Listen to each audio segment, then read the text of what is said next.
দর্শক, আজকে বাংলাদেশের জন্য খুবই গুরুত্বপূর্ণ একটা দিন হতে পারে। দিনের শুরুতেই এই ভিডিওটা যখন আপনাদের জন্য করছি, তখন এই দিনটা খুবই গুরুত্ববহ একটা দিন হতে চলেছে।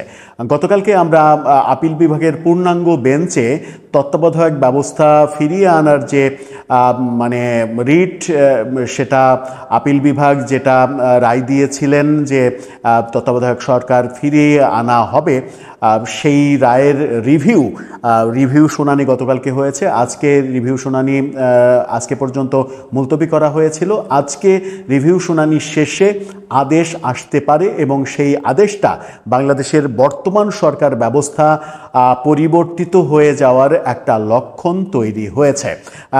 প্রফেসর ইউনূস সরকার থাকবেন কিনা, প্রফেসর ইউনূস সরকারের যে কাঠামো, সেই কাঠামো পরিবর্তন হয়ে যাবে কিনা, সেই সরকারের নাম যে ইন্টারিম গভর্নমেন্ট অর্থাৎ অন্তর্বর্তীকালীন সরকার, সেই নামটা চেঞ্জ হয়ে যাবে কিনা, নতুন সরকার নতুন কারো নেতৃত্বে আসবে কিনা, এরকম অনেক প্রশ্নের সমাধান আপিল বিভাগের রিভিউ আবেদনের যে শুনানি, সেই শুনানি শেষে যে রায়, সেই রায়ের মাধ্যমে চলে আসতে পারে বলে অনেকে মনে করছেন।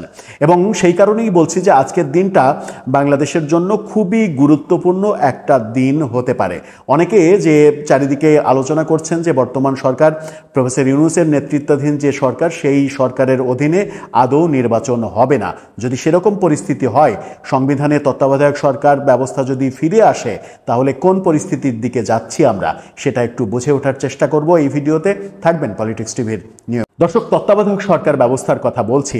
আওয়ামী লীগ সরকার পঞ্চদশ সংশোধনীর মাধ্যমে 2011 সালে 30 জুন জাতীয় সংসদে এই ব্যবস্থা মানে পাশ করে, অর্থাৎ মানে তত্ত্বাবধায়ক সরকার বাতিল, এটা পাশ করে। পঞ্চদশ সংশোধনীর মাধ্যমে তত্ত্বাবধায়ক সরকার ব্যবস্থা আর থাকবে না, এই সিদ্ধান্ত নিয়েছিল আওয়ামী লীগ সরকার। এরই পরিপ্রেক্ষিতে যেটা রিট হয়েছিল, সেই রিটে আপিল বিভাগ রায় দিয়েছে তত্ত্বাবধায়ক সরকার থাকবে।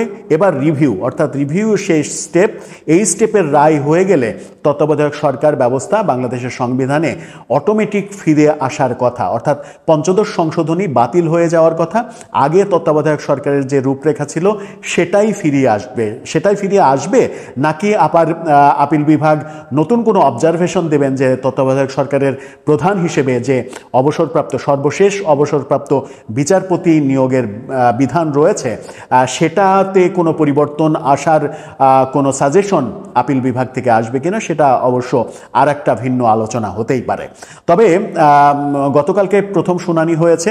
যে শুনানি হয়েছে, সেই শুনানি হওয়ার কারণ হচ্ছে গত বছরের 27 আগস্ট একটি আবেদন করেছিলেন সুশাসনের জন্য নাগরিক সুজন সম্পাদক বদিউল আলম মজুমদার, তোফায়েল আহমেদ, এম হাফিজউদ্দিন, জোবাইরুল হক ভূঁইয়া ও জাহারা রহমান। একই বছরের 16 অক্টোবর আরেকটি আবেদন করেছিলেন বিএনপি মহাসচিব মির্জা ফখরুল ইসলাম আলমগীর। এরপর 23 অক্টোবর বাংলাদেশ জামাত ইসলামীর পক্ষ থেকে সেক্রেটারি মিয়া গোলাম পরোয়ার একটি রিভিউ আবেদন করেছিলেন। এছাড়া নওগাঁর বীর মুক্তিযোদ্ধা মোফাজ্জল হোসেনও আপিল বিভাগের রায় পুনর্বিবেচনা চেয়ে গত বছর একটি আবেদন করেছিলেন। এই চার আবেদনের রিভিউ একসঙ্গে শুনানি হচ্ছে এবং এই শুনানি শেষে যে রিপোর্টটা আসবে, বাংলাদেশে প্রথমবারের মতো যে তত্ত্বাবধায়ক ব্যবস্থায় নির্বাচন হয়েছিল 1991 সালে, যে তত্ত্বাবধায়ক সরকারের অধীনে বিচারপতি শাহাবুদ্দিন আহমেদের নেতৃত্বে মানে নির্বাচন হয়েছিল, যদিও সেটা মানে সাংবিধানিক ব্যাপার ছিল না। 96 সালে আনুষ্ঠানিকভাবে 96 সালের 15 ফেব্রুয়ারি একটা বিতর্কিত নির্বাচন করে বিএনপি। সেই নির্বাচনের পরে তারা বেশি দিন সংসদকে স্টে করাতে পারেনি। তারপর তারা বাধ্য হয়েছিল তত্ত্বাবধায়ক সরকার সংবিধানে বহাল করার জন্য, এবং তারপর থেকে আমরা দেখেছি যে 96, 2001 এবং পরবর্তীতে 2008-এ এই ব্যবস্থায় নির্বাচন হয়েছে। কিন্তু পরবর্তীতে 2014, 18 এবং 24-এর যে নির্বাচন, সেটা শেখ হাসিনা সরকারের অধীনেই নির্বাচন হয়েছে, কারণ 2011 সালের 30 জুন তারা তত্ত্বাবধায়ক সরকার ব্যবস্থা বাতিল করে দিয়েছিল পঞ্চদশ সংশোধনীর মাধ্যমে। এখন ব্যাপার হচ্ছে, তত্ত্বাবধায়ক সরকার যদি ফিরে আসে, গতকালকে বিভিন্ন দিকের যে খবর, গতকালকের খবর যেটুকু জানি তাতে আপিল বিভাগের 4 জন বিচারক তত্ত্বাবধায়ক সরকার ব্যবস্থা ফিরিয়ে আনার পক্ষে মতামত দিয়েছেন।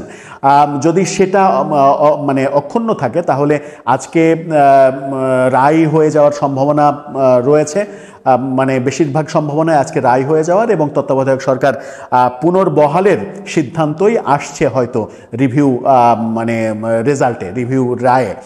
যদি সেটা আসে তাহলে সংবিধানে অটোমেটিকলি সেটা প্রতিস্থাপিত হয়ে যাওয়ার কথা, যদি কিনা আপিল বিভাগ আবার নতুন কোনো অবজারভেশন দেন যে মানে সুপ্রিম কোর্টের যে সর্বশেষ অবসরপ্রাপ্ত বিচারপতি নিয়োগের ব্যাপার ছিল তত্ত্বাবধায়ক সরকারের প্রধান হিসেবে, সেটা যদি পরিবর্তন করে কোনো সেকেন্ড থার্ড অপশনের ব্যাপারে তারা কোনো পরামর্শ দেন, সেটা সংবিধানে আবার মানে সংযোজন করার জন্য নতুন সংসদের প্রয়োজন হতেও পারে। যদি তা না হয় তাহলে অটোমেটিকলি সংবিধানে পঞ্চদশ সংশোধনী বাতিল বলে গণ্য হবে এবং তত্ত্বাবধায়ক সরকার ব্যবস্থা ফিরে আসবে। যদি ফিরে আসে তাহলে বর্তমান সরকারের অবস্থা কি হবে? কারণ ইন্টারিম গভর্নমেন্ট এটা সংবিধানে কোথাও নেই, তত্ত্বাবধায়ক সরকার তখন সংবিধানে অস্তিত্ব লাভ করবে। সেই প্রেক্ষিতে নতুন সরকার গঠিত হওয়ার সম্ভাবনা রয়েছে। যে সরকার, তত্ত্বাবধায়ক সরকারের অন্যতম প্রধান যে শর্ত সেটা হচ্ছে যে মহামারী কিংবা ভয়াবহ প্রাকৃতিক দুর্যোগের ঘটনা ছাড়া 3 মাসের মধ্যে অর্থাৎ 90 দিনের মধ্যেই নির্বাচন করতে হবে। এই সরকারের ফরম্যাটও যদি চেঞ্জ হয়, শোনা যাচ্ছে যে এই সরকারের ফরম্যাট চেঞ্জ হয়ে যাবে, প্রফেসর ইউনূস সরকারের অধীনে যে ইন্টারিম গভর্নমেন্ট সেই স্ট্যাটাসটা থাকবে না, এই সরকারকে নতুন ভার্সনে তত্ত্বাবধায়ক সরকার হিসেবে পরিবর্তিত করা হবে। এবং তারা যদি সংবিধান মানতে চান, জুলাই সনদটাকে যদি সংবিধানের উপরের সংবিধান না ভাবেন, বর্তমান সংবিধানকে যদি মানতে চান, তাহলে আগামী 90 দিনের মধ্যে, অর্থাৎ আজ থেকে আগামী 90 দিনের মধ্যে তাদেরকে নির্বাচন দিতে হবে। এরকম প্রক্রিয়ায় যেটা দাঁড়াবে সেটা হচ্ছে যে নভেম্বরের মধ্যেই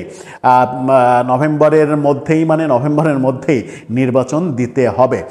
নভেম্বরের মধ্যে নির্বাচন যখন, এর আগে আলোচনা ছিল ডিসেম্বরের মধ্যে নির্বাচন হবে, সেটা 1 মাস এগিয়ে আসার সম্ভাবনা তৈরি হবে যদি এই তত্ত্বাবধায়ক সরকারের ব্যবস্থাটা অটোমেটিকলি সংবিধানে ফিরে আসে। এখন ব্যাপার হচ্ছে যে তাহলে সরকার কি করবে? তাহলে অনেকগুলো অপশনে যেতে পারে পরিস্থিতি, যে এই ঝামেলার মধ্যে প্রফেসর ইউনূস যেতে চান না বলে তিনি সরে যেতে পারেন। অন্য কারো নেতৃত্বে 10 সদস্যের কিংবা 11 সদস্যের একটা উপদেষ্টা পরিষদ নিয়ে একটা একটা তত্ত্বাবধায়ক সরকার গঠিত হতে পারে, যারা 90 দিনের মধ্যে নির্বাচন করবে। এই সরকারের ফরম্যাট, অর্থাৎ প্রায় 24 জন যে উপদেষ্টা, এই ফরম্যাট যে থাকছে না এটা মোটামুটি নিশ্চিত করে বলা যায়। এখন ব্যাপার হচ্ছে যে প্রফেসর ইউনূস নেতৃত্বে থাকবেন কি থাকবেন না। প্রফেসর ইউনূস কি চাইবেন নভেম্বরের মধ্যেই নির্বাচন দিয়ে দিতে, তত্ত্বাবধায়ক সরকারের যে সাংবিধানিক প্রোটোকল, সাংবিধানিক যে নিয়ম সেটা মেনে? সেখানেই বিপত্তি দেখা যাবে। আবার তত্ত্বাবধায়ক সরকার যখন ফিরে আসছে, তখন অতি সম্প্রতি মার্কিন কূটনীতিকের প্রধান বিচারপতির বাসভবনে গিয়ে মিটিং, সেটা প্রচণ্ড চাঞ্চল্যের সৃষ্টি করেছিল। সাধারণত রেওয়াজ ভেঙে প্রধান বিচারপতির বাসায় কোনো মিটিং হয় না, কোনো দ্বিপক্ষীয় মিটিং হয় না, কিংবা অভ্যন্তরীণ কোনো মিটিংও হয় না। মিটিং করতে হলে প্রধান বিচারপতির কার্যালয়ে মিটিং করতে হবে, কিন্তু সেই রেওয়াজটা ভেঙে প্রধান বিচারপতির বাসায় মার্কিন কূটনীতিবিদ গিয়ে মিটিং করেছেন। এবং তখন থেকেই নানা রকমের আলোচনা হচ্ছে, যে তার মাঝে আমরা প্রধান উপদেষ্টার সঙ্গে প্রধান বিচারপতির মিটিংও দেখেছি। তখন থেকেই আলোচনা হচ্ছিল যে আদালত কোনোভাবে এই সরকার ব্যবস্থার মধ্যে কোনো ভূমিকা পালন করতে চলেছে কিনা। অনেকে আবার বলার চেষ্টা করেন যে এই তত্ত্বাবধায়ক সরকার ফিরে আসার পেছনে মার্কিন ইন্ধনটা অনেক বেশি রয়েছে, এবং মার্কিন প্রশাসন এখন চাইছে না প্রফেসর ইউনূস সরকার আর কাল বিলম্ব করুক নির্বাচনের ব্যাপারে, যত দ্রুত সম্ভব তারা নির্বাচন দিক, অথবা প্রফেসর ইউনূস সরে গিয়ে নতুন ফরম্যাটের একটা সরকার এসে 90 দিনের মধ্যে নির্বাচন দিয়ে নির্বাচিত সরকারের হাতে ক্ষমতা অর্পণ করুক। কিন্তু সেটা হওয়ার বাস্তবতা কি রয়েছে? যখন পিআর পদ্ধতি, জুলাই সনদ বাস্তবায়ন, গণভোট, জুলাই সনদকে সংবিধানের উপরে স্থান দেওয়া, এরকম রকম নানা জটিলতা তৈরি হয়েছে রাজনীতিবিদদের মধ্যে, রাজনৈতিক দলের মধ্যে, তখন ব্যাপারটা কিন্তু সহজ ব্যাপার হবে না। তার মানে হচ্ছে রাজনীতিতে নতুন আরেকটা সংকট তৈরি করতে চলেছে এই তত্ত্বাবধায়ক সরকার ব্যবস্থা সংবিধানে ফিরে আসার মধ্যে। কি হতে চলেছে? অস্থিরতা তো সৃষ্টি হবে, এটা নিশ্চিত, কিন্তু শেষ পর্যন্ত পরিণতি কি হতে চলেছে? প্রফেসর ইউনূসের সরকার কি সত্যিই থাকছে না? সরকার পরিবর্তিত হয়ে যাচ্ছে? দর্শক, আপনার কি মনে হয় কোন পথে চলেছি আমরা? এই প্রেক্ষাপটে দাঁড়িয়ে কি বলা যায়? আপনার মতামত জানিয়ে লিখতে পারেন আমাদের কমেন্ট বক্স।